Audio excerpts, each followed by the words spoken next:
After graduating college, I did what most of us dream about. I moved out on my own.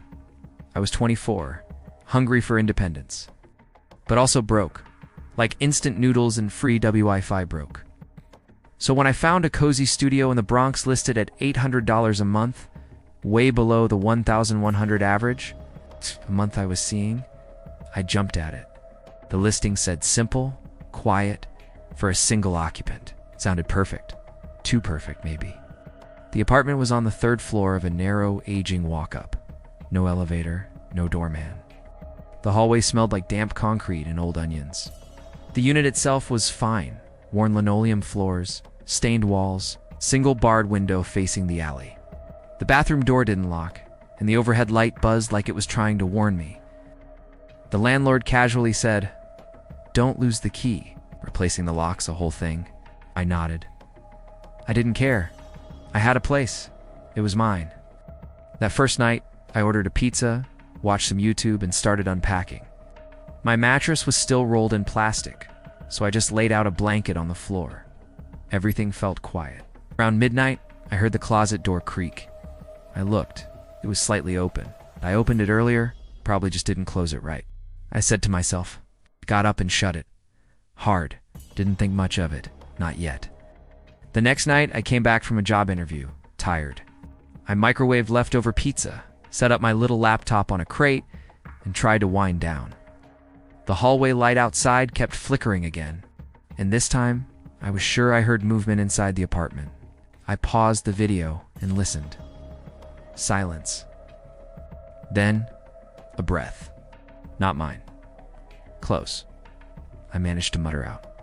"Hello?" a voice replied. Low and calm. To calm, it said, "Where's Alina?" I froze. Alina. I didn't know anyone named Alina. But whoever said it was inside the closet. Then, the door creaked open. He stepped out. Tall, gaunt, who'd pulled low. His eyes didn't blink. They studied me. His voice was quiet but certain. No? "She said she wouldn't leave," he said. "I don't know her. It's my apartment," I said as I started backing away. He stepped closer. "No, it isn't." My heart exploded in my chest. I backed into the kitchenette, grabbing the only thing near me, a heavy ceramic mug. He lunged, and for a moment I felt like I was done for. I gathered courage and threw the mug, which hit his shoulder. But he didn't flinch. He grabbed my arm, yanked me down. "You're not her." "Why are you here?" he growled. I kicked hard, and my right foot caught him in the leg. He stumbled, just long enough for me to scramble to the door. Locked. The key was still in my backpack, I remembered. Now, he was behind me again. I twisted the lock with shaking hands. It wouldn't budge. Then I remembered. The landlord said the lock stuck, hard to replace. I yanked and yanked. And just as he grabbed a kitchen knife from my counter, the door gave. I tumbled into the hallway barefoot, sprinted down the stairs, screaming. A woman from the second floor opened her door. I just yelled, "Call the cops. He's in my apartment." By the time the NYPD got there, he was gone. They searched. Nothing. No broken locks. No signs of forced entry. But in the closet, they found a phone charger, a spoon, and a rolled-up hoodie.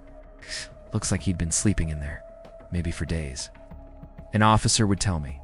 Turns out, Alina was the girl who used to live there. She broke her lease without notice. Moved out in a hurry. They think he was her ex. Or worse, someone who was never supposed to be there to begin with. I didn't sleep for 2 days. It was just periodic naps coupled with a bunch of scares that had me up most of the time. I kept hearing his voice. She said she wouldn't leave. I couldn't stop wondering. Was he there my first night? Had he watched me sleep from inside that closet? The thought scares me. But it does keep me vigilant as well. See you in the next one. Remember to subscribe.